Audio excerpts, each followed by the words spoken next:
বিসমিল্লাহির রহমানির রহিম। মঙ্গলবার 2025 8 জুলাই থাকছে দৈনিক করতোয়া সংবাদপত্রের শিরোনাম।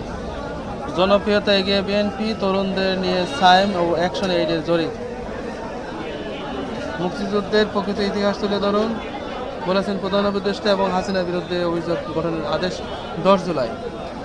ইতিহাস গড়া নারী ফুটবল দলকে মধ্যরাতে সংবর্ধনা দিল বাফুফে এবং বাংলাদেশের জনসংখ্যা বর্তমানে 17,57,00,000। জরুরি আইন ব্যবহার না করার পক্ষে একমত এবং জাপায় আবারও কাটছাঁট।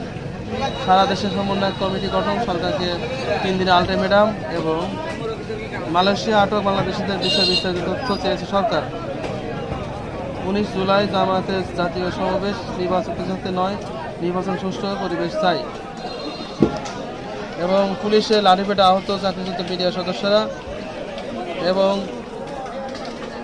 ঊর্ধ্বমুখী ডেঙ্গু, একদিনে 3 জনের মৃত্যু, আরও 11 জনের করোনা শনাক্ত।